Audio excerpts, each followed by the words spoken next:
Hola, buenas noches. Muchísimas gracias a los que están conectados el día de hoy aquí con nosotros para nuestra sesión de Cribea.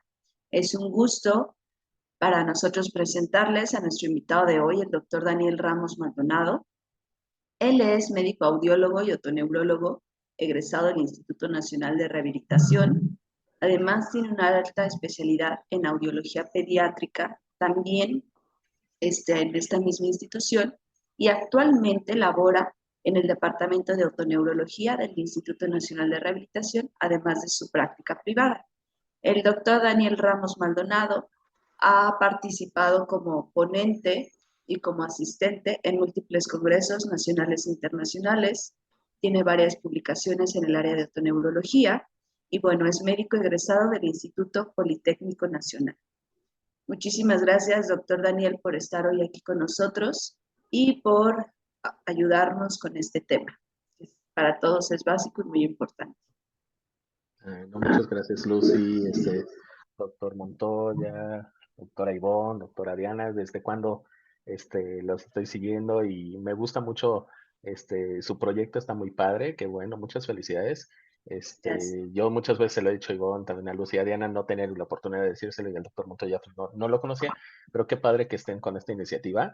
Se necesitan mucho más iniciativas como estas y lo bueno es que también permiten el aprendizaje. O sea, todo esto va hacia el seguir aprendiendo, el seguir conociendo y interactuando entre nosotros, porque luego a veces nos hace falta muchas cosas. Y pues en este tema de lo del gabinete otoneurológico, lo decidimos dividir como en dos episodios, porque si no nos llevaríamos como 15 cuantas horas en hablarlo y creo que a veces podría ser muy tedioso el estar hablando de tanto sobre un tema. Entonces, vamos a empezar hoy con esta parte del gabinete otoneurológico y voy a empezar con unas generalidades de los movimientos oculares. ¿Por qué? Como todos sabemos, en otoneurología, uno de los principales ejes del manejo y del diagnóstico es la visualización de los movimientos oculares. Entonces, nosotros debemos saber que, en primera, tener en claro que la concepción de un ojo es una esfera. Entonces, tiene movimientos tanto en el plano horizontal como en el plano vertical como en una torsión. Es decir, tiene tres ejes de movimiento, un eje X, un eje Y y un eje Z. Estos ejes de movimiento son los que le van a conferir una, que lo van a organizar los músculos extraoculares y esta relación de los músculos extraoculares y de los movimientos del ojo va relacionado con cada uno de los canales semicirculares, que son el efecto inmediato de la respuesta del reflejo vestíbulo ocular. Entonces, nosotros ya refiriéndonos precisamente al reflejo vestibulocular, es un reflejo que está mediado por un sistema aferente y un sistema eferente. El sistema aferente es el propio vestíbulo. El vestíbulo detecta los estímulos, bueno, valga el comentario, los estímulos dependiendo de los cambios en la aceleración. Dependiendo el cambio de la aceleración y el plano del movimiento, se va a ejercer una cierta acción. Si a grandes rasgos, si los movimientos son dados por sistemas gravitacionales, o sea, es decir, por funciones otolíticas o aceleraciones lineales, el principal reflejo que se va a activar es el reflejo vestíbulo espinal o el vestíbulo cólico, que se lo vamos a hablar en el siguiente capítulo, que vamos a hacer como una gran profundidad sobre esto. Y el día de hoy nos vamos a seguir sobre el reflejo vestíbulo ocular, que está principalmente mediado por la acción de la detección de los movimientos angulares de la cabeza mediante los conductos semicirculares, que estos van hacia los núcleos vestibulares, sobre todo al medial y al superior, y de ahí van a formar estos núcleos vestibulares un pequeño fascículo que no tiene mucha importancia. Ajá. Yo soy muy sarcástico, entonces siempre lo voy a estar haciendo sarcasmos en las pláticas. Entonces, este pequeño fascículo es el fascículo longitudinal medial, que tiene una gran característica, que son muchas fibras y que van a decusar la línea media.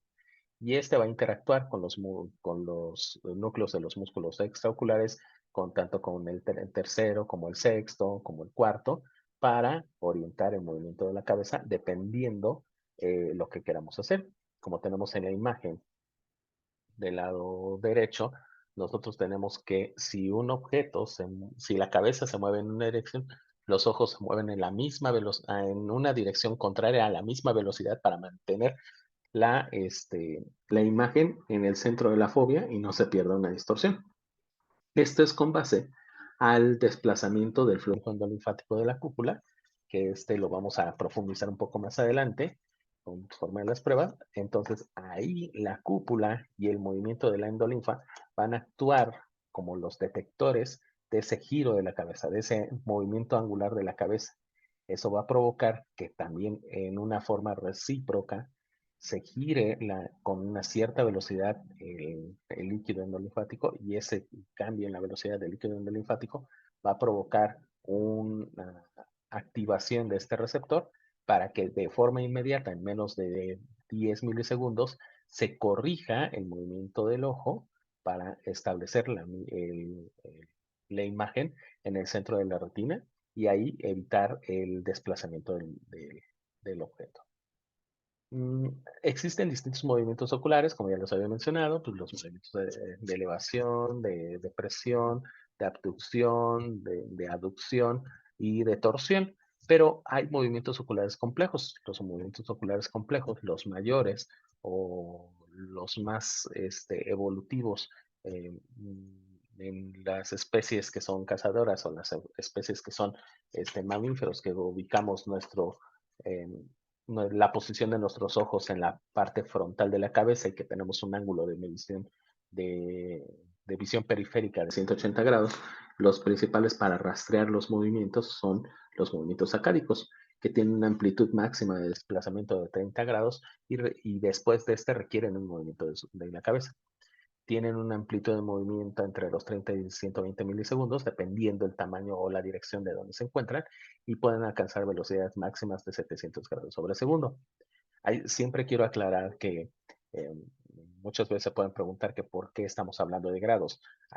Y lo mencioné al inicio, el ojo es una esfera, entonces cada objeto esférico se tiene que mover en grados, no se puede mover en metros sobre segundo, porque su desplazamiento es una esfera, no estamos hablando de metros lineales, no estamos hablando de un desplazamiento lineal, sino estamos hablando de un desplazamiento tridimensional de un objeto tridimensional, que es una esfera. Entonces, el grado, la unidad de medida son los grados sobre el tiempo, entonces grados sobre segundo. Entonces son movimientos ampliamente rápidos, ¿sí? Que tienen una relación entre la amplitud y la velocidad máxima. Entre mayor amplitud del movimiento, mayor velocidad máxima, ¿sí? Es decir, si un desplazamiento de un objeto es cercano a los 30 grados, van a tener un desplazamiento mayor y por lo tanto van a requerir una velocidad mucho mayor. Tienen un tiempo de latencia. Su latencia es entre los 180 y 300 milisegundos para y si son más pequeños, tienen una latencia mucho más pequeña, entre 80 y 100 milisegundos, pero eso se llaman unos movimientos sacádicos que son rápidos, que se llaman express.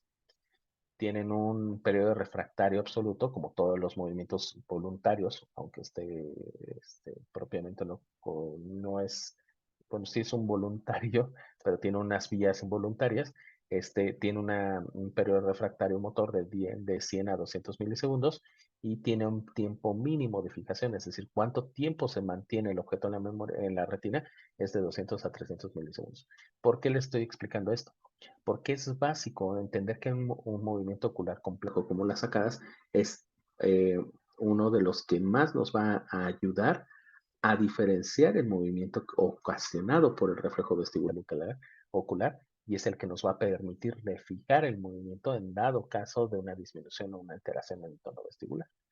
Hay distintos tipos de movimientos, de micromovimientos asociados a la fijación ocular, como las derivas o fluctuaciones, que también se les conoce en inglés como drifts, y las microsacadas como flicks, que son movimientos más rápidos de pequeña amplitud, que se utilizan para corregir las derivas o las derivaciones de los movimientos oculares, en dado caso de que tengamos una alteración en los movimientos oculares o que intentemos fijar completamente la mirada cuando no tenemos un punto de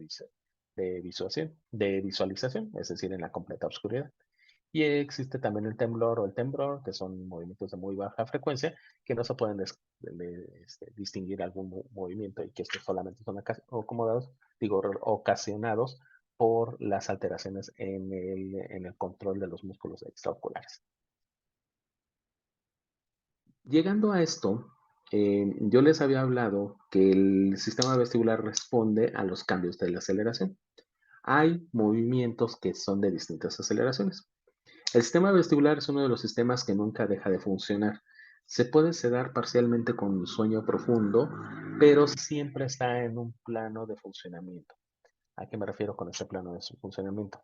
Desde la semana 22 de gestación, que se terminan de consolidar las estructuras vestibulares en general, siguen su maduración y la mielinización y perfeccionamiento de estas vías, pero desde ahí se empieza a detectar.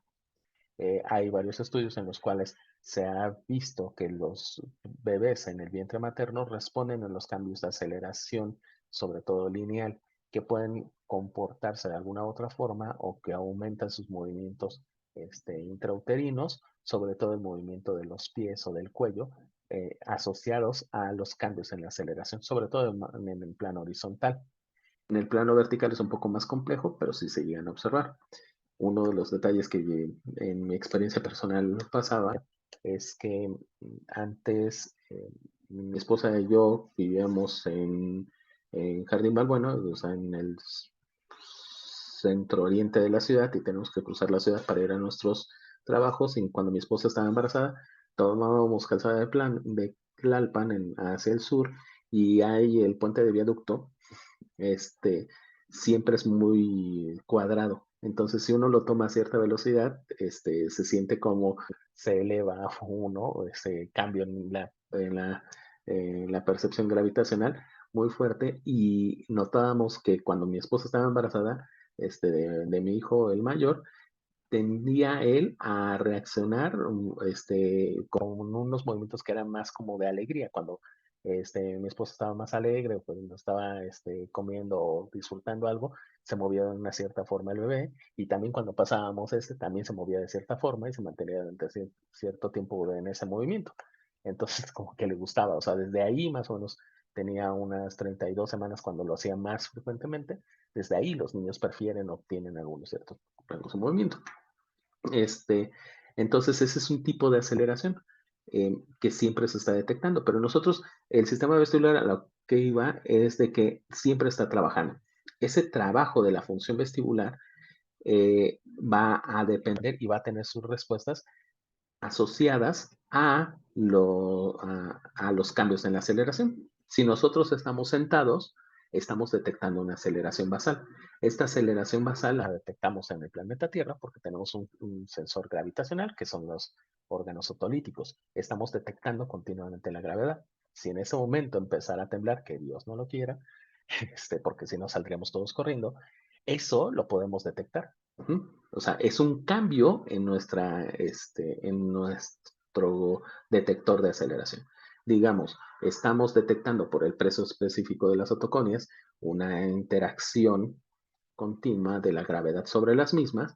Si cambia esa interacción por una aceleración horizontal o una aceleración vertical, lo vamos a detectar.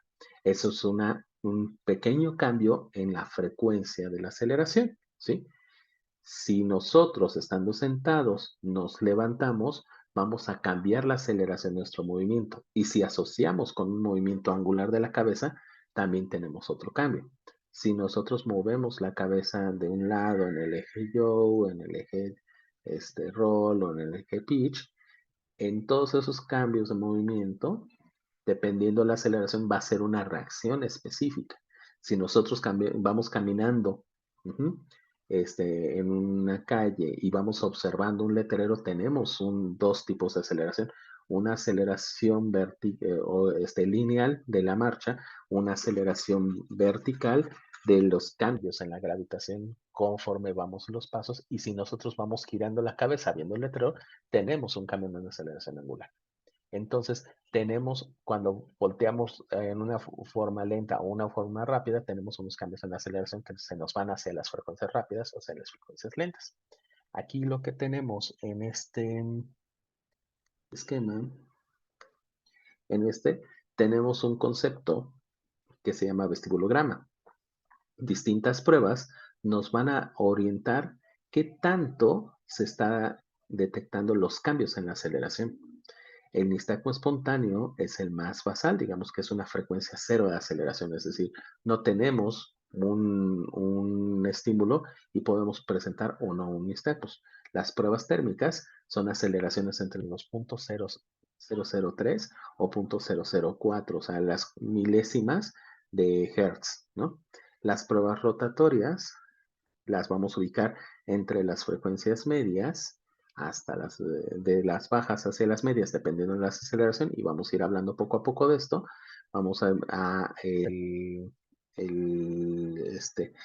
shim, la aceleración shim, que ahorita también la vamos a observar, si la ubicamos en una velocidad cercana a los 2 Hz, y el hit lo vamos a obtener unas aceleraciones altas entre 3 y 5 Hz.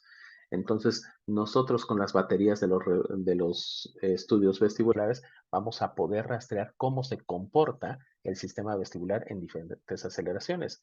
Nosotros podemos tener síntomas o cambios en las pruebas térmicas y no en el HIT, o cambios en el HIT y no en las pruebas térmicas, dependiendo de la patología. Y esto quiere decir, se puede asociar también a la sintomatología. Hay personas que tienen mejor interacción o, por ejemplo, en una vestibulopatía bilateral, en las cuales los pacientes se encuentran mucho mejor sentados porque no tenemos una estimulación o tenemos una estimulación vestibular de muy baja frecuencia, pero cuando empezamos a caminar, que tenemos una estimulación de frecuencias medias a frecuencias altas, vamos a generar sintomatología predominantemente de oscilopsia, entonces ahí tenemos ya una alteración, ¿no?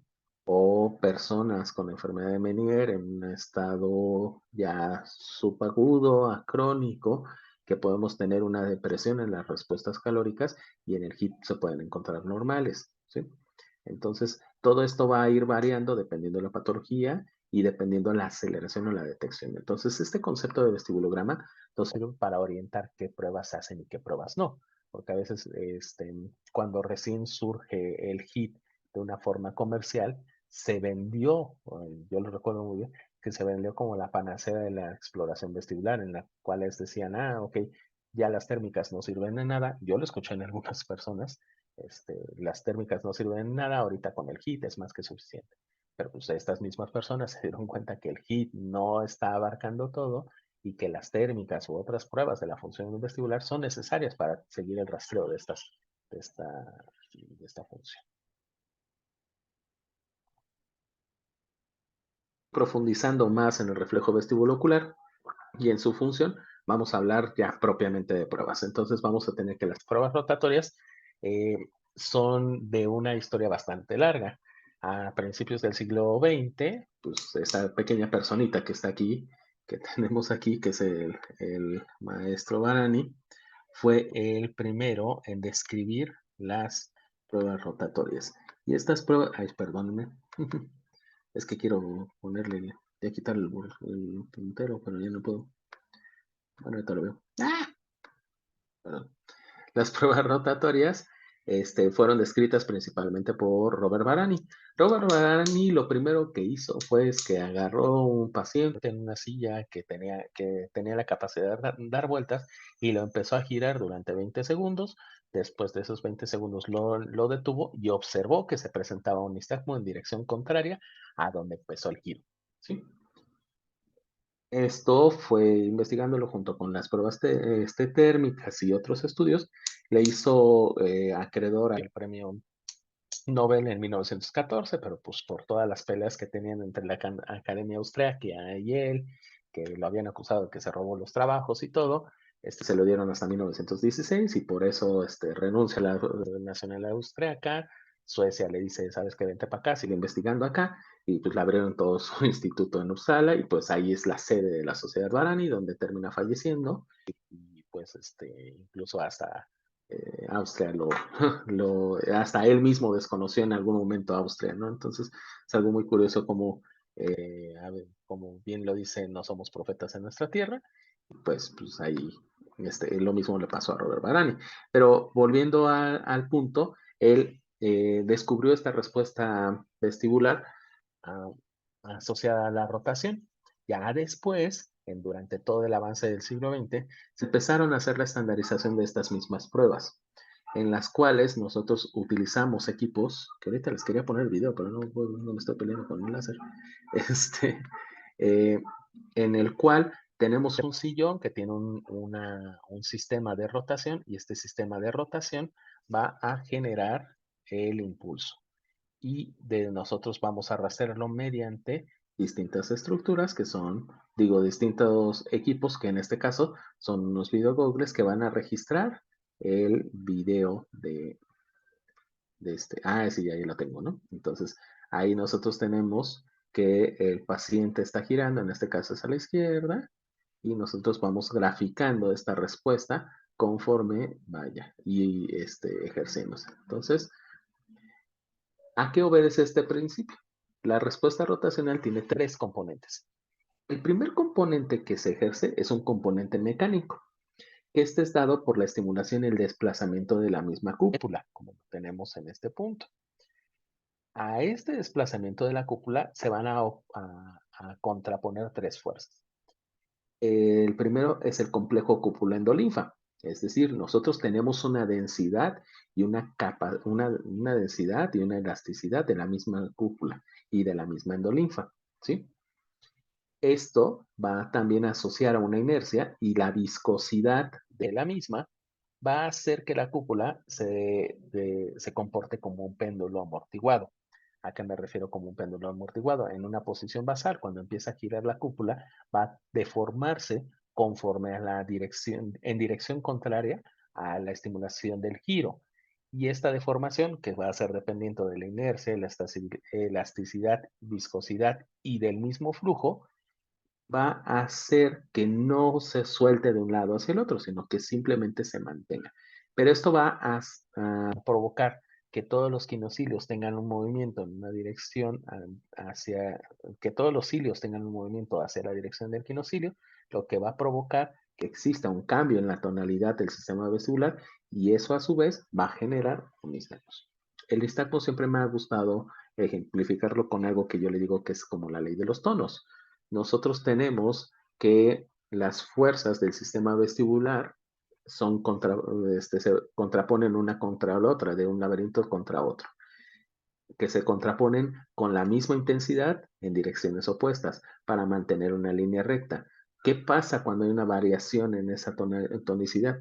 El lado que tiene más tono, el que tiene más tono, va a empujar de más al que tiene menos tono y ese empuje hacia el de menos tono, se va a graficar, si se trata de los movimientos oculares, como la fase lenta del nistagmo. Al notarse todo el sistema que se está sobrepasando esta línea media, el mismo sistema que tiene hipertono o que tiene más tono, va a jalar disminuyendo el tono para generar la fase rápida del nistagmo. En el sistema, en el reflejo vestíbulo-espinal sería más bien una pulsión esta fase rápida y por eso estamos hablando de una lateropulsión, ¿no? Entonces, hacia donde hay más tono es donde se va a dirigir la fase rápida. Entonces, esta inercia del péndulo amortiguado va a permitir que se establezca este vaivén entre las fuerzas y va a generar el nistagmo. Esto hace que a la larga el conducto sea más sensible a los movimientos que sean o a las aceleraciones menores. Por lo tanto, va a producir que tenga menos ganancia a menos aceleraciones y mayor tiempo de reacción para esas aceleraciones menores. Otro sistema que va a producir la respuesta rotacional es de origen central y esto es el procesamiento de la señal. Nosotros ya tenemos un desplazamiento cupular en el órgano periférico, pero a su vez va a llevar las aferencias a través de las fibras nerviosas hacia los núcleos vestibulares. Los núcleos vestibulares van a detectar estos cambios, van a generar una respuesta que van a prolongarla hasta a través del tiempo. Esto se llama también el almacén de la velocidad y este almacén de la velocidad va a generar una reverberación de la misma. Y el tercer sistema es también un sistema a nivel central, que es un sistema de adaptación. que además, o sea, ya va a detectar los núcleos vestibulares que tenemos un sistema de almacenamiento de energía. Este sistema de almacenamiento de energía va a reverberar o va a generar mayor respuesta, en este caso el nistagmo rotacional, pero el otro sistema va a detectar que, bueno, sí, estás detectando que estamos girando, estamos generando nistagmos para intentar refijar, ¿sí? Aunque no tengamos visión, estamos haciendo este reflejo para querer orientarnos. Pero ya detecté que ya es demasiado tiempo, entonces, ¿por qué si no podemos parar y sigue el estímulo? Ya no es relevante, es un estímulo constante, entonces vamos a disminuirlo. Si es constante, lo vamos a disminuir y es un proceso de adaptación que va a provocar la declinación de esta respuesta, ¿sí? Entonces, entre el punto en donde nosotros tenemos una máxima respuesta y tenemos una adaptación de esta, vamos a tener cambios en la producción del mismo nistagmo, ¿sí? Y en la producción de la misma respuesta. Las pruebas rotacionales en general tenemos dos tipos. Una que es dada por una aceleración sinusoidal armónica y otro que se conoce como un paso de giro, prueba impulsiva o prueba trapezoidal. ¿A qué me refiero con una aceleración sinusoidal armónica? Basándonos en los principios que les acabo de comentar, si nosotros producimos una aceleración constante, vamos a producir una fatiga en nistagmo, que eso es, ahorita lo vamos a hablar hacia la prueba impulsiva. Pero en la aceleración sinusoidal armónica, lo que vamos a hacer es que vamos a producir una aceleración hacia un lado y hacia el otro. Es decir, vamos a girar la silla hacia el sentido de la derecha, hacia el sentido de la izquierda. Esto va a provocar, todas las pruebas rotacionales, que estemos estimulando primordialmente el plano horizontal, es decir, el conducto semicircular horizontal, que podemos estimular también los verticales si cambiamos la posición de la cabeza, pero es un poco más complejo y no vamos a hablar, no vamos a profundizar tanto de eso en este momento. Entonces, ¿qué consiste la aceleración sinusoidal armónica? Voy a girar el cuerpo hacia un lado y hacia el otro, llegando a una velocidad, a un pico máximo de una velocidad establecida que regularmente son 50 grados sobre segundo. ¿Sí? Vamos a girar 50 grados sobre segundo hacia la derecha y 50 grados sobre segundo hacia la izquierda. ¿Qué tanto tiempo me voy a tardar en llegar a 50 grados sobre segundo? Eso se va a llamar aceleración, ¿sí? Nosotros quiero que veamos estas dos imágenes.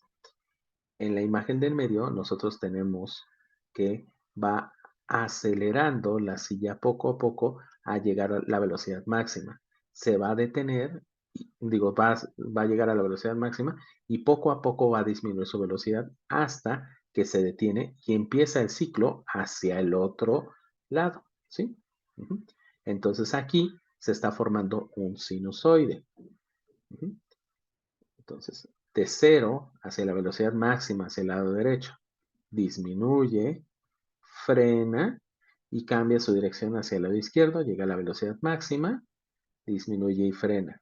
Esto, de donde inicia, completa hacia la derecha y hacia la izquierda, se llama ciclo, ¿sí? ¿Cuánto me tardo en llegar de aquí, del 0 a la velocidad máxima? Esa es la aceleración, ¿sí? Si nosotros ejemplificamos, tenemos un ciclo que va en esta gráfica de aquí. A ver si voy a utilizar este puntero. El marcador, pluma, pluma. ¿Sí? De aquí a acá tenemos un ciclo, ¿sí?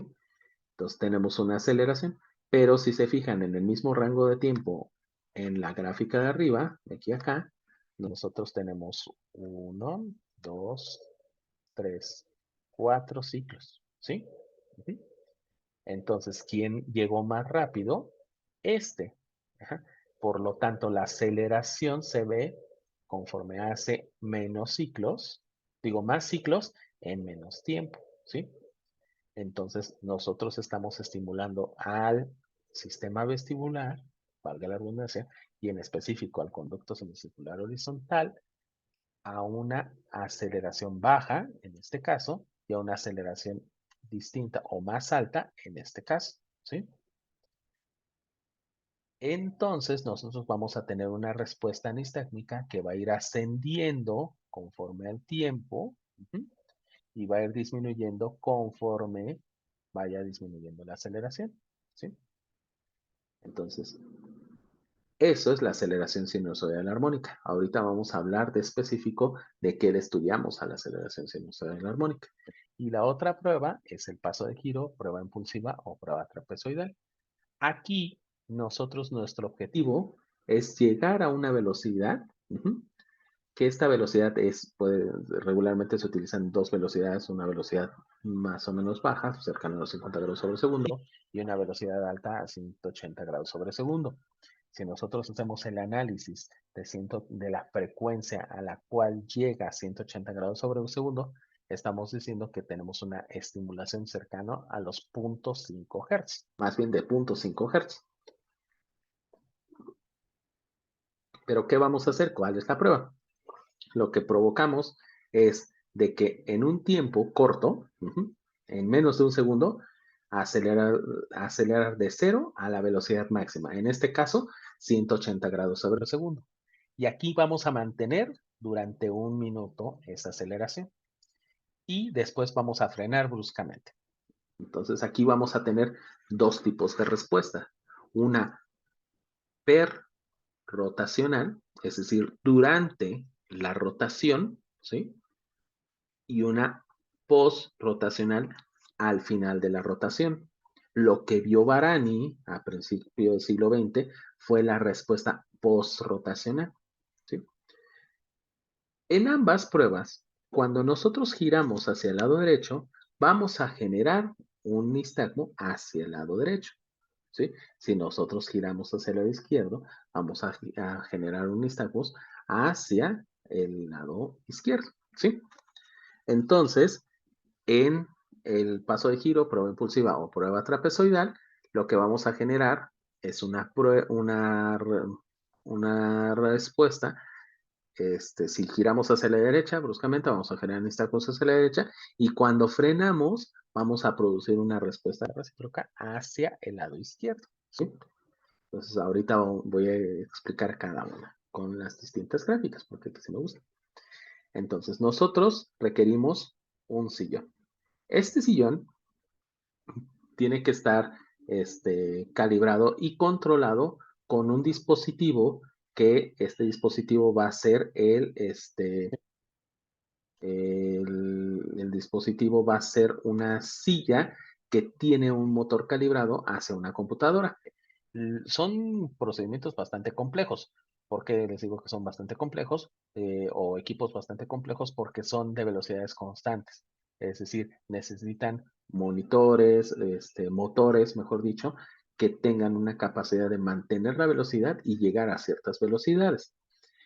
No son, cualquier motor podríamos adaptarlo a una silla y hacer que gire, pero el mantenerlo a una velocidad constante, eso es lo que cuenta, ¿no? Entonces, por eso es una prueba un poco más cara, porque los sillones son bastante específicos. ¿Y qué vamos a provocar? Esta es la gráfica o el resumen de la aceleración sinusoidal armónica, SH-test, por sus siglas en inglés. ¿Y qué vamos a provocar? Nosotros vamos a tener distintas aceleraciones dependiendo el equipo, ¿sí? Que tenemos las aceleraciones de 0.01, 0.02, 0.04, 0.08, 0.16 y 0.32. Si se fijan, son octavas, ¿sí? Cada una va haciendo el doble de cada una de las aceleraciones. Entonces vamos a establecer una velocidad máxima, que son 50 grados sobre segundo. Si nosotros giramos a 50 grados sobre segundo, tendríamos que generar un nistagmus de 50 grados sobre segundo. Pero eso no siempre sucede. ¿Por qué no siempre sucede? Por el tipo de aceleración. Como yo les había mencionado, las respuestas rotacionales dependen de que si se estimula a una frecuencia baja, el movimiento va a ser mucho más bajo que si se estimula una frecuencia más alta, ¿sí? A frecuencias altas vamos a tener una ganancia, es decir, si llegamos a hacer una estimulación de 50 grados sobre segundo de una forma rápida, o llegamos a 50 grados sobre segundo en una aceleración rápida, vamos a tener una respuesta mucho más inmediata, ¿sí? Cercano a una ganancia del 1 o del 100%. Pero si empezamos con unas aceleraciones bajas, vamos a tener respuestas menores. Cada uno de los laboratorios tiene sus parámetros normativos, cada uno de los equipos tiene sus parámetros normativos de cuánto se tiene que generar de ganancia, pero la ganancia esperada para las frecuencias bajas debe ser superior al 15%, del 15 al 20%, también depende del equipo, y de las frecuencias más altas, como .32 en aceleración sinusoidal armónica, ya tienen que estar cercanas igual a un 30-40%. Entonces nosotros vamos a hacer la prueba colocando la cabeza en una angulación de 30 grados, en una inclinación hacia adelante de 30 grados, para mantener el canal semicircular en el plano más estimulable o más paralelo al eje de la cabeza, y vamos a colocar un sistema en el cual vamos a inhibir la visión como unos videogogles, ¿no? Esto, a través de los videogogles, vamos a conectar el software y vamos a detectar lo que va a provocar en esta cosa hacia un lado o hacia el otro. Entonces, esa es, en algunos lugares se le puede conocer como una prueba vestibular pura. ¿Por qué? Porque estamos viendo una prueba de la ganancia del reflejo vestibulocular, simplemente la respuesta del reflejo vestibulocular a la rotación pura.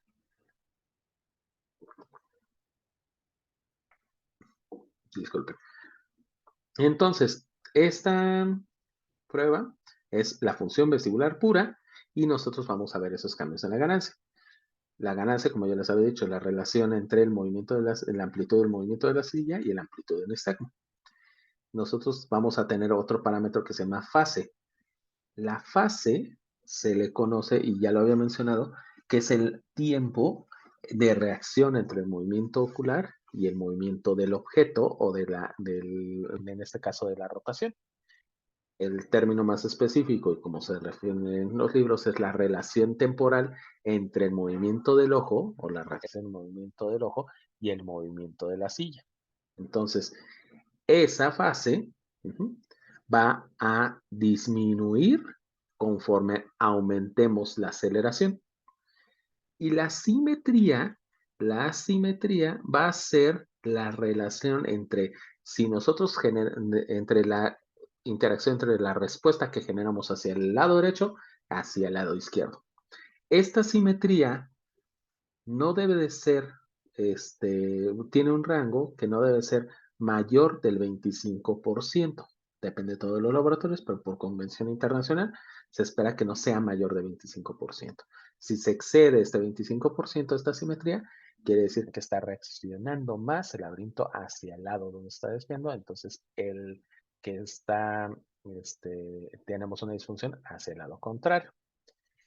Nosotros, de forma básica, se hace la prueba sin visión y después se puede hacer una fijación o una prueba de supresión del reflejo vestibulocular o una prueba rotacional fix o de fijación, en la cual nosotros repetimos las 6 aceleraciones y vemos qué tanto porcentaje de reducción del reflejo vestibulocular se está moviendo, ¿sí? O sea, qué tanto se está inhibiendo la función vestibular, ¿sí? Entonces, nosotros vamos a tener un porcentaje de reducción, que el porcentaje de reducción debe ser lo más cercano al 100%, y la ganancia de la prueba de la supresión de aceleración sinusoidal armónica tiene que ser menor del porcentaje de la ganancia o lo más cercano al 0%. ¿Por qué? Porque aquí está interactuando el sistema de fijación para tener el sistema central para tener la fijación e inhibir este nistagmo, ¿sí? Entonces aquí les voy a poner este ejemplo. En este equipo nosotros tenemos una respuesta normal. Entonces, ¿en qué consiste esta respuesta normal? Vamos a tener que nosotros vamos a tener en esta gráfica el movimiento de la silla en un color verde, ¿sí? Y el movimiento de los nistagmus en color, aquí estamos detectando ambos ojos, por eso está con ojo izquierdo en color rojo, ojo derecho en color rojo, ojo izquierdo en color azul. Y nosotros tenemos aquí cómo se están moviendo los nistagmos conforme se va moviendo la silla. Entonces nosotros vemos que el ciclo hacia la derecha, aquí invertimos la señal. Este es el problema del equipo. Si lo graficas desde el equipo de Interacoustics el 425. Entonces, en esta gráfica, la señal de la silla hacia la derecha, la gráfica hacia abajo, y hacia la izquierda, la gráfica hacia arriba, que esto en convención internacional nos juega un poquito la cabeza porque es al revés en la BNG. Incluso aquí en esta BNG también, o sea, la posición horizontal del ojo hacia arriba es derecha y hacia abajo izquierda, pero en la silla es distinto. Ok, bueno. Entonces, nosotros vemos en verde cómo se mueve la silla y aquí vean cómo se generan los nistagmos que van similares al movimiento de la misma silla. Sin embargo, nunca alcanzan la velocidad máxima, es decir, nunca alcanzan la ganancia de los 50 grados sobre segundo. Y se generan más o menos el mismo número de nistagmos hacia el ciclo de la derecha como hacia la izquierda, pero con la misma amplitud, que aquí también lo vemos en la gráfica de los nistagmos. Esta prueba, lo que nosotros vamos a ver primero es la frecuencia de estimulación, es decir, aquí a qué velocidad estábamos rastreando la respuesta. Entonces, la aceleración fue 0.08, ¿sí?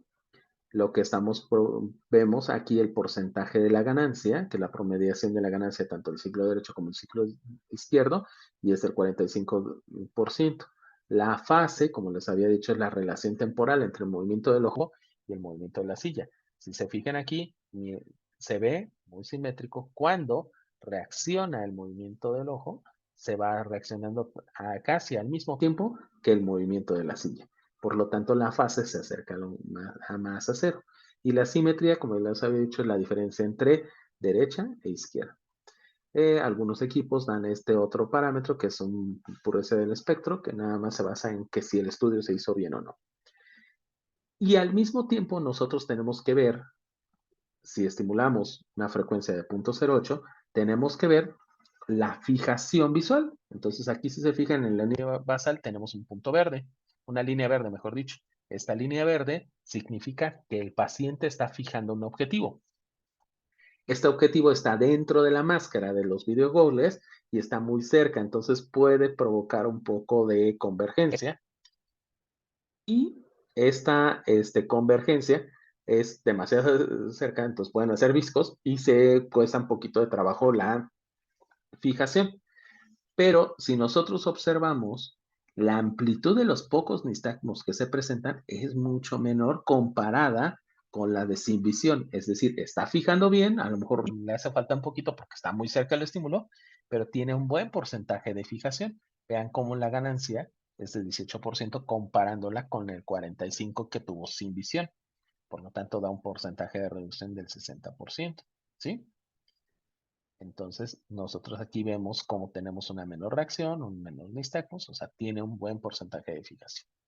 Algunos equipos rastrean el canal vertical del ojo, es decir, la posición vertical del ojo, para saber, este es como un control de calidad, si el paciente estaba en una adecuada posición de la cabeza, que no tuviera alguna inclinación hacia un lado o hacia el otro, que generaría una cierta estimulación de los canales verticales y que podría producir una torsión o un movimiento vertical que se podría graficar en esta posición vertical del ojo. Pero ese es junto con la pureza del espectro, es un parámetro de calidad para ver que el ojo solamente se moviera dentro del plano horizontal y eso provocara solamente la respuesta del conducto semicircular horizontal.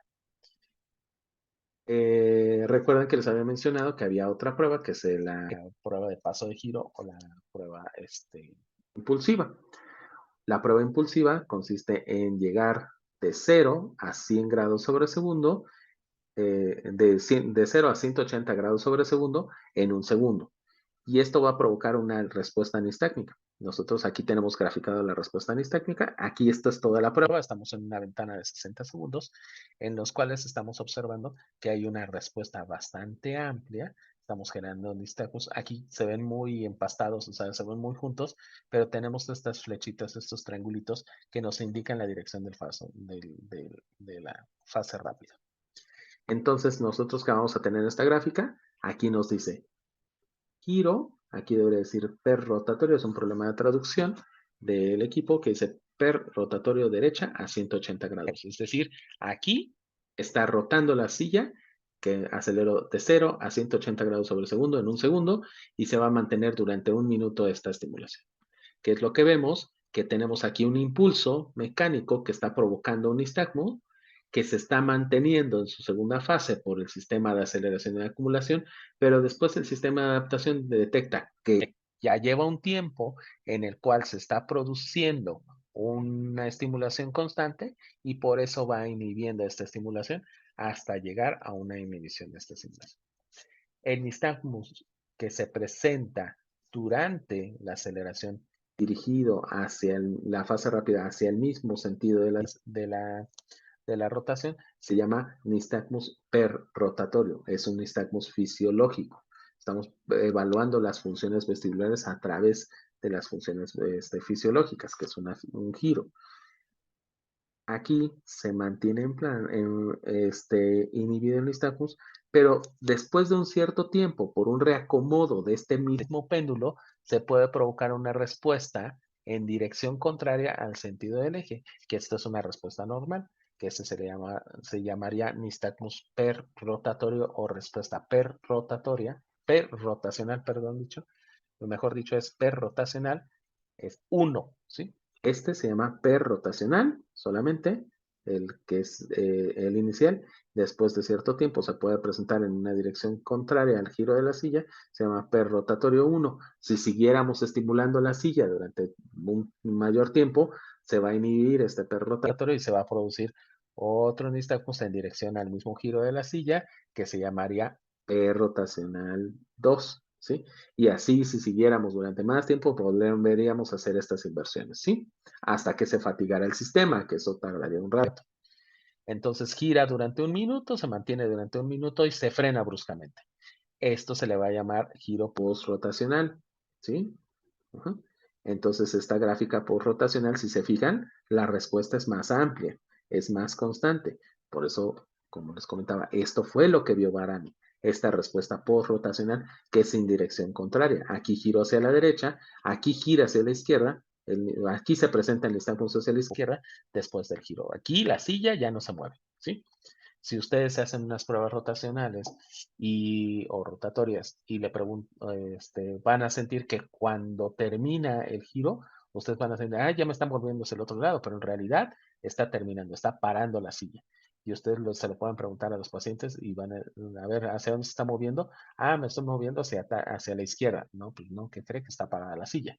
Es una respuesta fisiológica normal.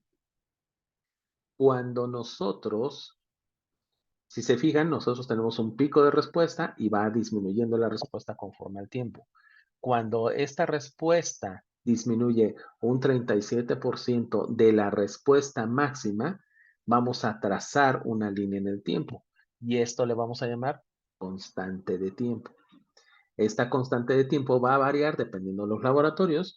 Regularmente se considera que es normal entre los 7 y los 21 segundos y es anormal o deficiente si es menor de 5 segundos, ¿sí? Y lo mismo vamos a repetir el giro hacia el lado izquierdo y vamos durante un minuto y vamos a frenar durante un minuto. Esta es una respuesta normal donde tenemos un ascendente de la respuesta, tenemos una adaptación de la misma y cuando frenamos tenemos una respuesta post-rotacional, ¿sí? Estas ganancias son normales, las constantes de tiempo son normales y están asociadas al mismo, ¿no? Entonces, este es un paciente sano que tiene una respuesta rotacional, es el mismo paciente de este, lo tenemos aquí, porque le hicimos estas dos pruebas rotaciones. ¿Qué pasa cuando nosotros tenemos un fenómeno de central? Nosotros anteriormente, aquí tenemos la frecuencia de 0.80, quise poner un paciente con un problema central en el cual, con la misma aceleración, vemos que sin visión hacia los ciclos derechos son un poquito más inconstantes, no se presentan tanto. Aquí, bueno, aquí se presenta un poquito, pero después no. Y vean cómo tiene una ganancia bastante alta, 78%. Ya desde ahí llamar la atención que en una frecuencia de 0.8 tengamos una ganancia muy cercana al 100, eso llama la atención, estamos en una respuesta más grande. Si nosotros vemos al paciente normal, sí tiene una respuesta bastante abundante, pero llega al 45%. No está llegando a la amplitud general del mismo movimiento de la cabeza, ¿sí? Del mismo movimiento de la silla, mejor dicho, ¿sí? Y cuando nosotros les ponemos la fijación visual, vean la ganancia que está generando. Se parece mucho, estábamos en 78%, con la fijación visual es del 60%. Es decir, casi no inhibe. Se está presentando en instamos de con un porcentaje de reducción bajo. Entonces, quiere decir que ahí tenemos una alteración en el sistema vestibular, en el cual tenemos una inadecuada fijación del sistema. Y eso lo podemos ver, mejor dicho, lo podemos ver en las pruebas, en la prueba impulsiva. Aquí solamente rastreamos el color ojo, el ojo izquierdo, por eso solamente tenemos registro izquierdo, pero vean cómo la respuesta se prolonga mucho más en el tiempo, ¿sí? No hay un proceso de adaptación, tarda en adaptarse, ¿sí? Sí se presenta el nistagmus perrotacional 1, pero fíjense cuánto duró el nistagmus perrotacional, ¿sí? Este nistagmus perrotacional está durando y va a tener constantes de tiempo más amplias. Aquí a veces por el parpadeo, por la estimulación, puede variar un poco la constante de tiempo, pero la constante de tiempo después de aquí la hicimos recalculada y duraba más de 30 segundos. Entonces, eso está significando que hay una incapacidad para la regulación de este sistema de almacenamiento de la velocidad y por lo tanto tenemos una disminución de la adaptación dado por una patología cerebelosa. Este paciente tiene una patología de cerebelosa por una degeneración cerebelosa. Entonces, las constantes de tiempo y esta inhibición del nistagmo por rotacional se ve muy pronto. Recuerdan que en el anterior nosotros teníamos, voy a pasar 2 diapositivas hacia atrás, nosotros tenemos una respuesta perrotacional, se inhibía y tardaba un tiempo para producirse una respuesta perrotacional 1. Fíjense en este paciente, como tenemos la respuesta, se prolonga ya hasta aquí y pasa muy poco tiempo y ya tenemos una respuesta perrotacional y demasiado intenso. Entonces tenemos una alteración en el sistema de almacenamiento de la energía y de la adaptación del sistema central hacia este giro rotacional, ocasionado por una patología cerebelosa. La vestibulopatía bilateral, uno de los criterios de la Sociedad Barani para el diagnóstico de la vestibulopatía bilateral es que tengan una respuesta en las pruebas rotacionales o rotatorias con ganancias muy bajas o con constantes de tiempos alteradas. Aquí el paciente por una exposición a autotóxicos, cuando estamos haciendo el giro sin visión a la misma frecuencia de 0.08, vean cómo no presenta nistagmus. Está prácticamente sin moverse el ojo, a comparación de los centrales y de los normales. Tenemos una respuesta mucho más florida. Aquí se ve una línea prácticamente isoeléctrica. Y cuando hacemos una estimulación del paso de giro, aquí solamente tenemos el de 50, pero tampoco tenemos una respuesta. Y en 180 tampoco lo tenemos. No tengo el gráfico, o sea, me he perdido de este paciente.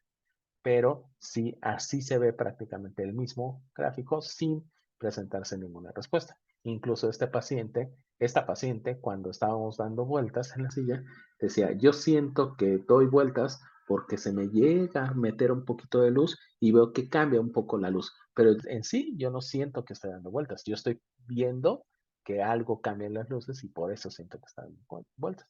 Entonces aquí ya se perdió esta capacidad para integrar esa percepción del movimiento, ¿sí?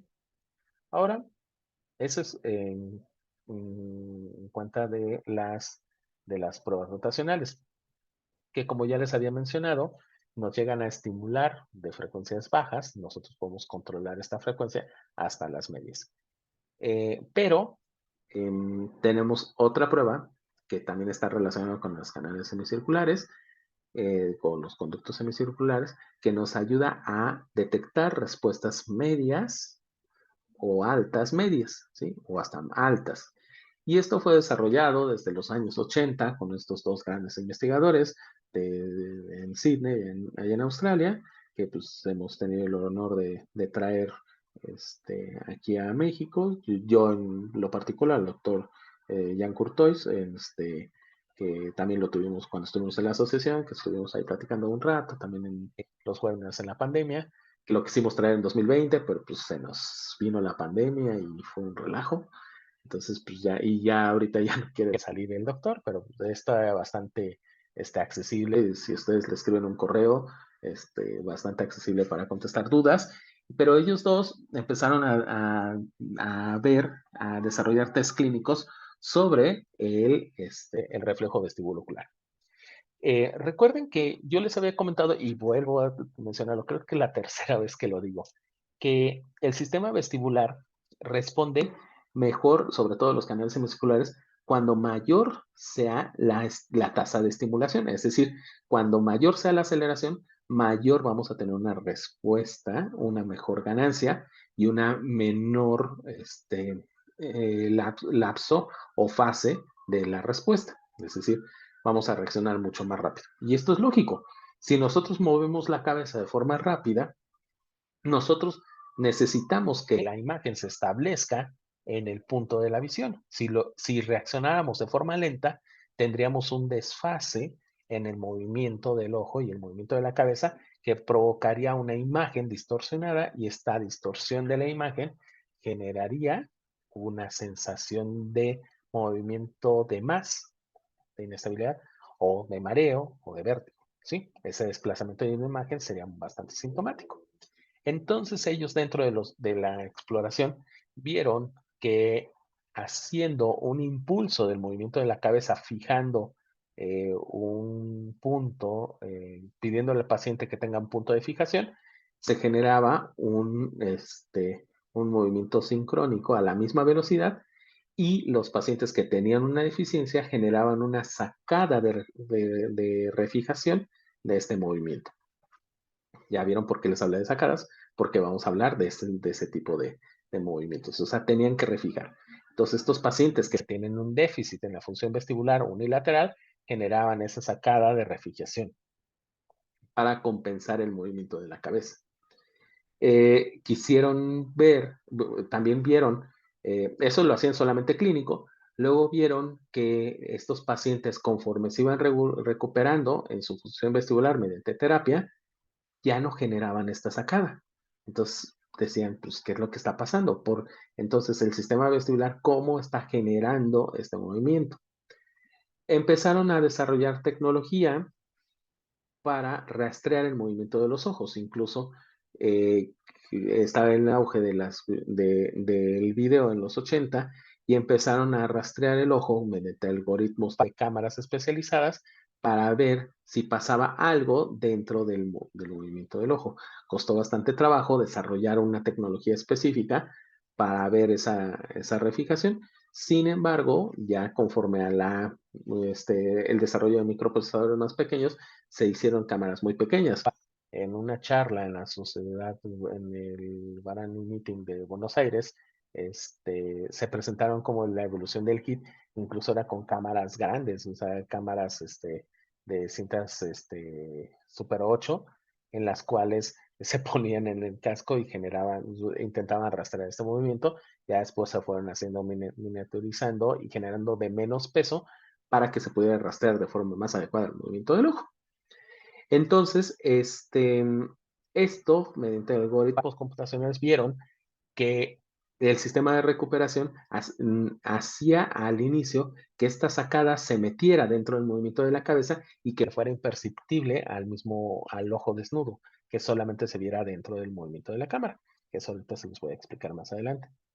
Y después vieron que esta sacada, que estaba dentro del movimiento de la cabeza, también se podía llegar a convertir en un movimiento igual a la misma velocidad que lo tenía el reflejo vestibulocular básico, ¿no? Entonces, nosotros tenemos dos grandes test. Vamos a tener el test de... Ay, me borran. Bueno, ahí se quedaron dos marcas. Que quién sabe dónde son. Tenemos dos grandes test, ¿sí? Entonces tenemos el test HIM, que es el mismo reflejo vestibulocular, en el cual nosotros le decimos al paciente que fije su mirada en un punto X, ajá, y después hacemos un giro de la cabeza hacia un lado, en este caso hacia la derecha. Entonces, automáticamente los ojos van a moverse hacia el lado izquierdo con la misma amplitud y a la misma velocidad del movimiento de la cabeza para mantener fijo en el horizonte, en la retina, mejor dicho, este objeto, ¿sí? Entonces, aquí hay que tener dos consideraciones. Uno, este sistema tiene un cierto rango de fatiga y este cierto rango de fatiga de esta estimulación tiene que ver con el movimiento de la cabeza. Si nosotros excedemos el plano del movimiento de la cabeza, vamos a y y le pedimos que fije el objetivo. Si nosotros salimos del plano del rango del movimiento de la cabeza, vamos a generar una distorsión en esa imagen y se puede ver una sacada que no necesariamente sea patológica, sino es producida porque estamos excediendo el plano del movimiento de la visión. Ese es el de un test fijo, que es el HIT normal o HIMSS, ¿sí? Pero ¿qué pasa si nosotros ponemos que el estímulo se mueva con el movimiento de la cabeza? El estímulo, o bueno, el target, va a estar fijo en la pared. Pues está colocado, el target regularmente es un láser que se encuentra en la cabeza, ¿sí? Ya se me fue el láser, ¿sí? Es un láser que se encuentra en el movimiento en el centro de la cabeza y cuando movemos la cabeza también se va a mover el objetivo. Entonces aquí tenemos dos patrones de movimiento. El movimiento de los ojos hacia el lado del giro, en dirección contraria al movimiento de la cabeza, y generamos otro movimiento para intentar compensar el movimiento del objetivo, que se va a hacer en dirección hacia el lado de la cabeza. Primero vamos a generar un movimiento contrario al movimiento de la cabeza y luego una sacada de refijación, que esto es el SHIM, la sacada de refijación del reflejo vestíbulo ocular, ¿sí? Ahorita lo voy a ir mencionando más adelante, vamos a hacer más aclaraciones sobre estos, cuando pueda borrar estas cosas. En algún momento los borraré, se los prometo. Si no, así los voy a dejar porque ya me fastidié.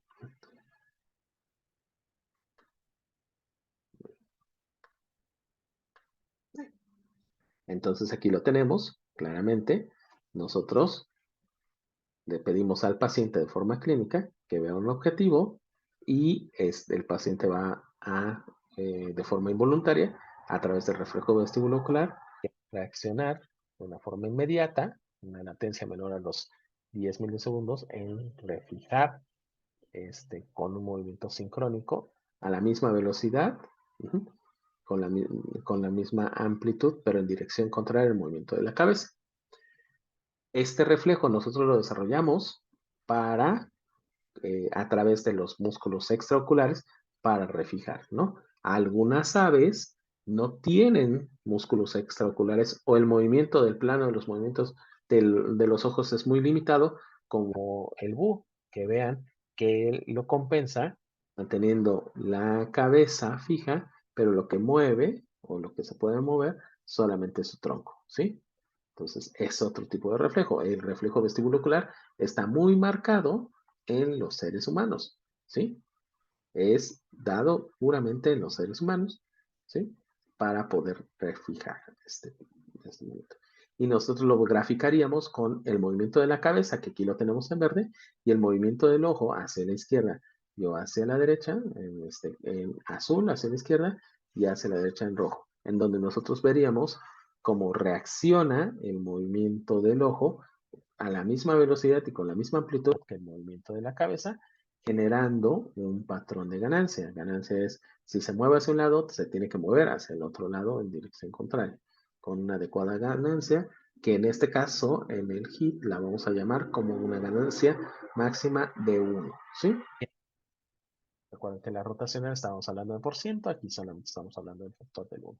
Entonces, ¿cómo se hace? Aquí saludos a mis residentes, que aquí las grabamos para y las tomamos fotos para las pruebas. Nosotros tenemos al paciente, le ponemos una máscara con unas cámaras con unas gafas que van sumamente fijas en la cabeza, en la cara, en las cuales debemos de evitar que se mueva esta máscara, y tenemos una cámara que podemos, en este caso, en este equipo, montar de un lado al otro para grabar a través de estos lentes reflejantes el movimiento del ojo.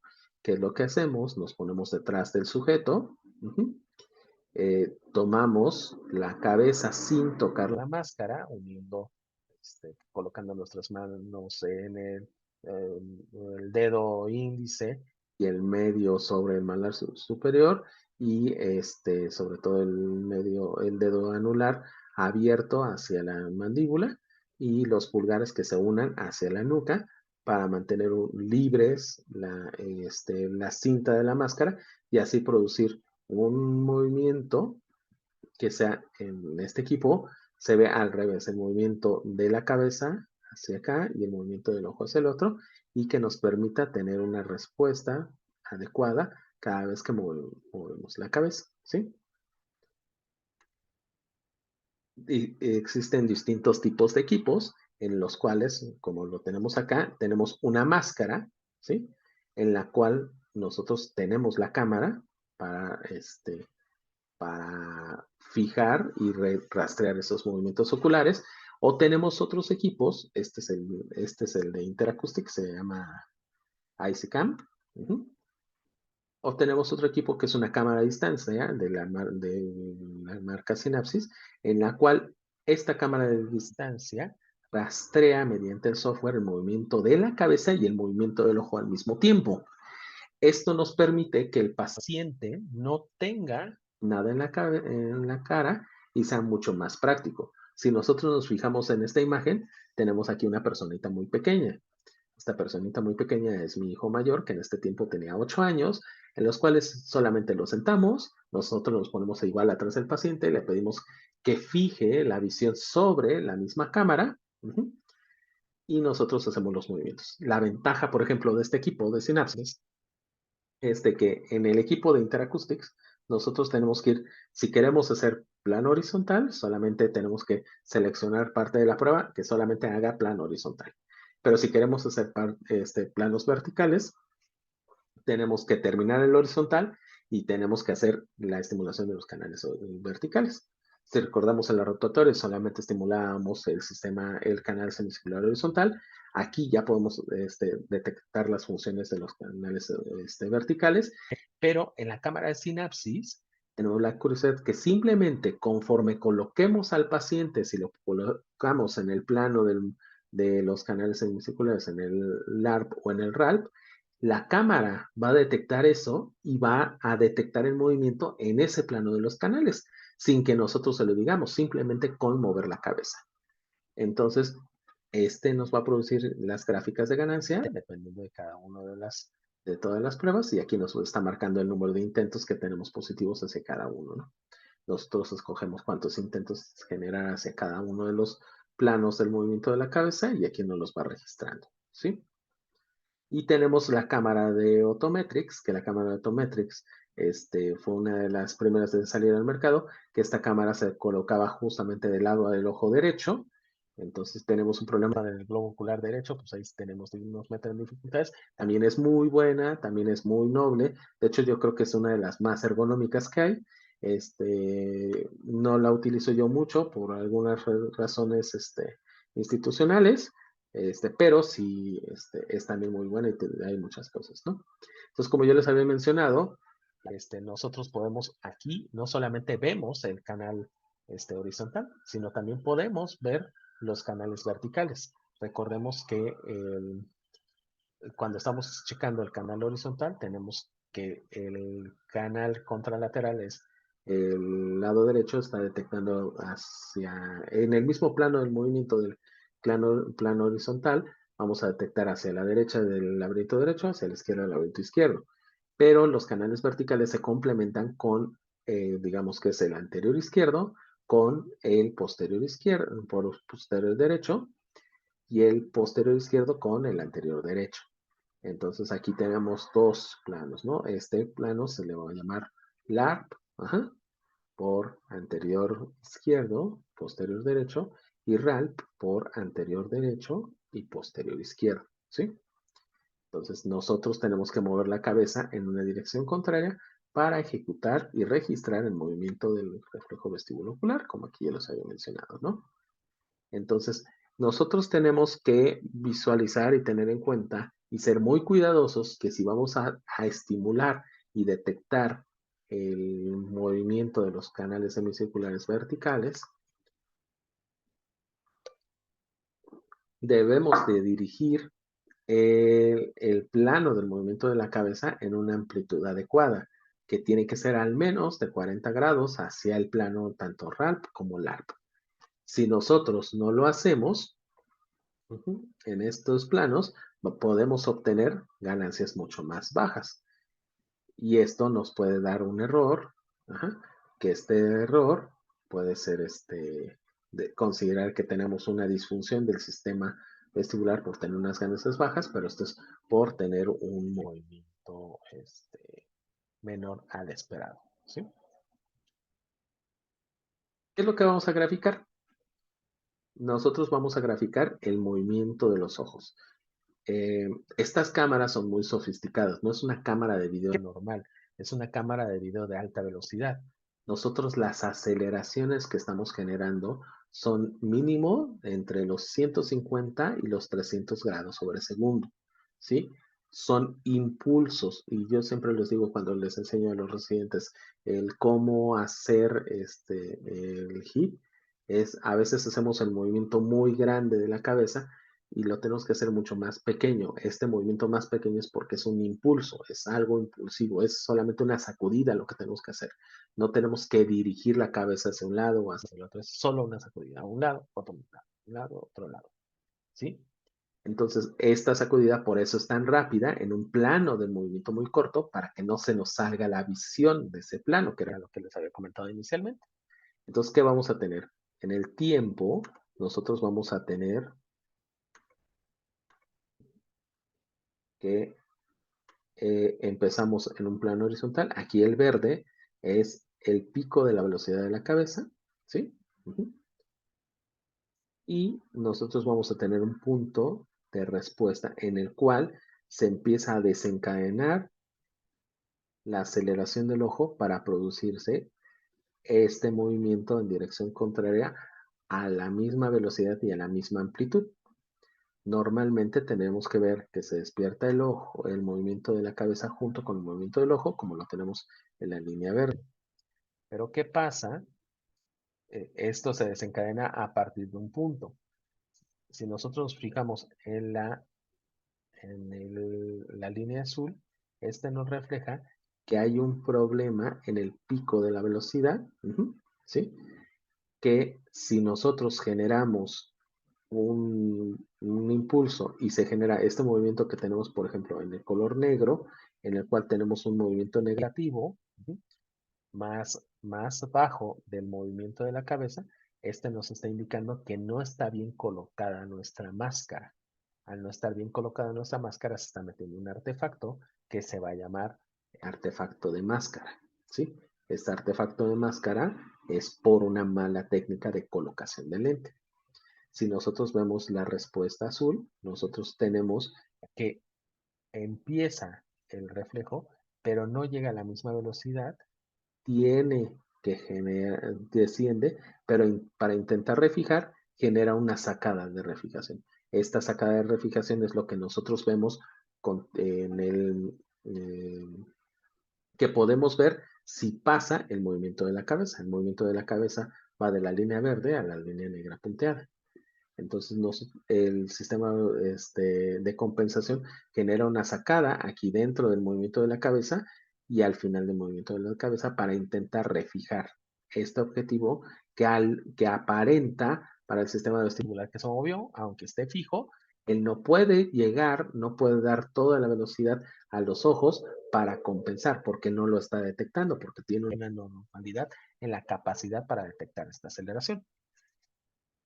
En ocasiones puede ser que no se genere ninguna de las sacadas y solamente se genera una ganancia baja, ¿sí? Entonces, Vamos a pasar a la siguiente. También depende mucho de lo que nosotros, también depende mucho ¿cómo se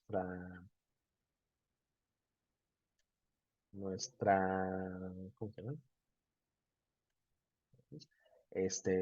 Depende mucho de nuestro registro el plano en donde coloquemos el ojo, ¿sí? Nosotros tenemos que ser muy cuidadosos en la cámara porque si el ojo no se encuentra en una posición completamente centrada, vamos a tener estos pequeños detalles, ¿no? En donde el movimiento de la cabeza es lo que está en rojo y el movimiento del ojo es lo que está en negro. Aquí nosotros tenemos una buena inicio del reflejo vestíbulo ocular, pero aquí vemos un descenso abrupto y otra vez la subida. Este descenso abrupto es porque no está bien colocado el ojo, se está perdiendo la pupila, el rastreo pupilar por una mala colocación del ojo o también un mal seguimiento de instrucciones del paciente o también por el efecto clásico de máscara. Entonces siempre hay que tener cuidado, siempre que lo hacemos este video kit tenemos que estar viendo continuamente el monitor para saber si estamos rastreando adecuadamente el ojo. A veces también, si nosotros dirigimos la cámara más hacia el canto interno o hacia el canto externo, también tenemos una amplitud de movimiento disminuida. Entonces, por ejemplo, en esta imagen que tenemos de este lado, nosotros tenemos que de este lado, cuando hacemos la simulación hacia el lado derecho, tenemos una buena calidad de imagen, pero cuando hacemos hacia el lado izquierdo, se nos mueve el ojo, el plano del movimiento del ojo, y genera una ganancia baja. Pero esta ganancia baja no es dada por un trastorno vestibular, sino es por un trastorno en la colocación de la máscara, ¿sí? Entonces, tenemos, como ya les había mencionado, distintas versiones. La de Otometrics ha sido más perfeccionada que esta, en la cual la cámara es un poquito más pequeña. La Interacoustics, que es más liviana y que podemos cambiarla entre ojo y ojo. En algún momento Micromedical sacó unos lentes en los cuales tenía un acelerómetro que podía detectar un hit, pero pues tenía mucho efecto de máscara. Incluso ahorita retomó un poco Interacoustics esta idea de Micromedical en el Visualize 525 versión 3, en el cual también hace un video hit, pero este video hit pues con sus ciertas consideraciones que a lo mejor no podemos llegar a aceleraciones más grandes porque se nos va a mover la máscara y al moverse la máscara pues vamos a meter ese ruido eléctrico o ese ruido en el registro que va a provocar falsos positivos, ¿sí? Entonces hay que tomarlo con ciertas consideraciones. Como ya les había mencionado, por ejemplo, Synapsis lo que tiene es que es una cámara que se encuentra lejos y que ahí puede estar desarrollándose y registrando esto. Synapsis trabaja más en el software, en una muy buena cámara, pero en un software que es mucho mejor. Diferencias en los registros. Las diferencias en los registros es que Interacoustics genera un poquito de registros de velocidades un poquito más lenta de los ojos. Otometrics es mucho mejor los acelerómetros y puede cuantificar la distribución de las sacadas mediante índices matemáticos y transformadas matemáticas específicas. Y Synapsis puede llegar a tener un poquito de más ruido, sin embargo también tiene una detección de sacadas bastante interesante y la facilidad de que se puede hacer en personas con menor cooperación o que tengan problemas para mantenerse con esa máscara durante tanto tiempo como los niños o pacientes centrales. ¿Qué es lo que pasa cuando nosotros tenemos un hit alterado? ¿Sí? Nosotros en un hit normal tenemos una respuesta que se interpone con el movimiento del ojo, por eso está aquí todo en verde y azul. Pero cuando hacemos hacia la izquierda, nosotros generamos unas sacadas de corrección. Es que permítanme tantito, creo que aquí está. Este es normal. Hacia la derecha o hacia la izquierda tenemos una buena respuesta, ¿sí? Lo normal es el HIM, este es el Video Head Input Test. Normal que el target, o sea, la tarjeta de fijación, está inmóvil en la pared y entonces tenemos un reflejo vestibulocular que compite con el mismo movimiento de la cabeza, movimiento de los ojos, el movimiento de la cabeza son sincrónicos y tienen una ganancia adecuada que tiene que ser entre el punto 8 y 1.2. Aquí tiene punto 0.2 hacia la izquierda y punto 0.9 hacia la derecha. Entonces, como ya les había mencionado, el shim es una sacada de refijación al movimiento del vestíbulo ocular. Nosotros tenemos el target, empieza en el centro, movemos la cabeza y se va a mover el target o el objetivo conforme se mueve la cabeza. Entonces, se va a desencadenar un reflejo vestibulocular que tiene que ser de la misma ganancia a la misma velocidad y también se va a generar un sistema de sacadas de compensación para intentar refijar el objetivo que al inicio estaba en el centro y que al final termina en dirección al movimiento de la cabeza, por eso se tiene que recorregir. Primero, el movimiento de los ojos va en dirección contraria a la cabeza, pero al darse cuenta que el target o el objetivo se movió con la cabeza, produce una sacada para intentar refijar en dónde estaba el target, ¿sí? En dónde queda el target. Por eso se produce una sacada. Esto es completamente normal. Un paciente normal en el HIT o en el HIM no va a tener sacadas de corrección, pero en el SHIM va a generar su sacada de corrección debido a este reflejo vestibulocular.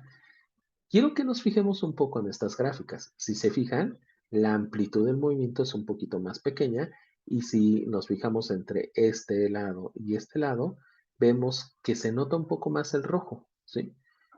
O sea, se nota más el movimiento de la cabeza, es decir, el movimiento el movimiento del ojo en comparación del movimiento de la cabeza está un poquito desplazado, es mínimo, es decir, como que tiene una fase, o sea, tiene una respuesta un poquito distinta a la que tenemos en el HIM. ¿Por qué? Porque en el HIM o en el SHIM, en el HIT, tenemos el objetivo fijo, o sea, siempre está ahí. Y en el shim, al moverse, se detecta ese pequeño cambio. Y ese pequeño cambio todavía sigue en estudio quién es el generador específico de esa sacada, pero se cree que es la función vestibular residual y ahorita los voy a explicar más adelante. Un paciente que tiene una alteración en el sistema vestibular, por ejemplo, del lado izquierdo, se genera el movimiento de la cabeza que no está azul y el movimiento del ojo, vean, no lo alcanza y produce muchas sacadas intentando refijar, ¿sí? El lado derecho se comporta prácticamente normal, pero fíjense qué pasa en el shim. Igual se produce la misma baja ganancia, pero no se producen sacadas de refijación, porque el sistema vestibular es incapaz de refijar después de este movimiento. Y en el del lado derecho que estaba normal, la ganancia normal, también se va a encontrar normal la misma ganancia, ¿sí? Se va a encontrar la misma ganancia, se va a encontrar normal y se va a producir la sacada de refijación. En el shim la sacada de refijación es buena, en el HIT la sacada de refijación es mala, ¿sí?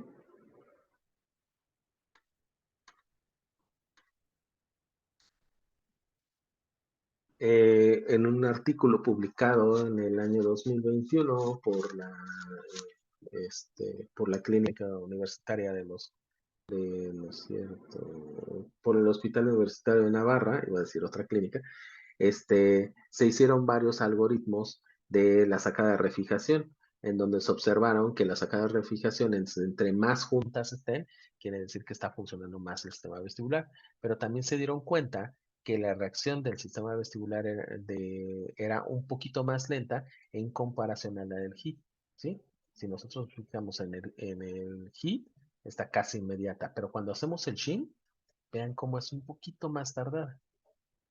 Esto, este retraso, puede, y lo presumen los autores, que puede ser un sistema de inhibición del reflejo vestibulocular. Por lo tanto, una función vestibular residual. ¿Sí? Y todavía no se ha hecho cálculos sobre cómo nos podría servir esto o cómo podríamos medir esta área y si tuviera alguna relevancia clínica, pero ese es el futuro actualmente de estas pruebas. Algunos otros más casos de patología en donde tenemos una disminución de la función. En la primera imagen tenemos una disfunción del lado izquierdo, la segunda una disfunción de una forma bilateral, en la cual se producen muchas abundantes sacadas que están encubiertas con el movimiento de la cabeza, que se llaman cover. Si están después del movimiento de la cabeza, se llaman over, ¿sí? Las cover se asocian a el inicio de la recuperación de la rehabilitación vestibular, ¿sí? Todo depende también del caso que se necesite. Esto es una vestibulopatía bilateral en la cual no llegó a compensar a través del reflejo vestibulocular, pero seguía generando esa refijación. Aquí vemos cómo tenemos este es en el equipo de Interacoustics, cómo tenemos una adecuada ganancia cuando se gira hacia la derecha. Pero hacia la izquierda, vean cómo no se genera este impulso intentando refijar. Recuerden que el sistema vestibular, por quinta vez lo repito, funciona mucho mejor a frecuencias más altas. Entonces, funciona como un impulso, predomina más el sistema mecánico. Y este sistema mecánico es el que se hace que se dispare esta respuesta vestibulocular.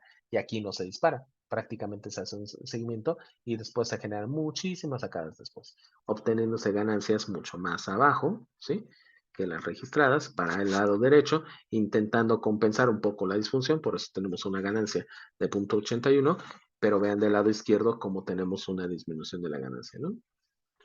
Que no llega al parámetro normal, que como ya les había mencionado, el parámetro normal es de 0.8 a 1.2. Perdón, me pasó uno, ¿sí? Aquí tenemos otro paciente en donde tenemos la respuesta vestibulocular, tanto del lado derecho como del lado izquierdo, que inicia bastante bien, pero después se generan múltiples sacadas. Esto es ocasionado por evolutivamente cómo se va produciendo un schwannoma. La vigilancia de un schwannoma, al inicio podemos ver que tiene una buena respuesta, pero conforme va creciendo el schwannoma o va produciendo más imágenes de molestia neurológica, va disminuyendo la ganancia del reflejo vestibulocular. Esa es una de las otras funciones de esta prueba, ¿sí? Y pues bueno, sí, me eché el tiempo que creía echarme. Entonces, pues estoy abierto a preguntas. Espero que les haya quedado claro, sino que les abrieran más dudas para que pregunten y vemos en qué podemos aclarar. Esta plática la hice con la intención de dar a entender la forma en que yo he entendido todos estos estudios, porque sí son bastante complejos, pero pues si en algún momento queda alguna duda, pues aquí estamos. Entonces, no sé, Muchísimas gracias, doctor Daniel Ramos. Una charla muy completa, muy buena. Realmente todos recordamos y aprendemos siempre que lo escuchamos. Muchísimas gracias. Y bueno, como dijo el doctor Daniel, si alguien tiene alguna duda, por favor la escribimos en el chat. Mientras, pues bueno, voy a comentarles que la siguiente charla va a ser el capítulo 2 de las pruebas vestibulares. Vemos que es un tema bastante extenso, que es muy importante para nosotros que lo abordemos, que sepamos qué vamos a encontrar, qué vamos a buscar, cuándo nos sirve. Más adelante vamos a hablar de pruebas. Bueno, el doctor Daniel nos va a hacer el favor de hablar de pruebas calóricas, cuándo son el VEGID, etcétera, etcétera. Bueno, creo que por el momento nadie tiene ninguna duda. Todo nos quedó claro, o a lo mejor también lo estamos procesando y recordando. Igual si tenemos alguna duda acerca de esta charla, pues la retomamos la próxima. Bueno, aquí alguien escribió. Que ¿cuándo sería la próxima? Está para el 17 de octubre, me parece. Sí, 18, perdón. 18 de octubre, igual a la misma hora, 8 de la noche, y estaremos mandando los correos y poniendo la liga en nuestras redes. Saludos igualmente, gracias. Gracias, doctor. Excelentemente bien didáctica su presentación. Sí, muy padre. Es bueno volver a recordar a recordarte dar ponencias. Muchas gracias, doctor Daniel. No, gracias a ustedes por la invitación y ya saben que aquí siempre andamos. Les consta. ¿Verdad, Lucy? Sí, siempre. Muchas gracias. Y pues bueno, buenas noches a todos y muchas gracias por estar conectados. Bye, bye. Bye.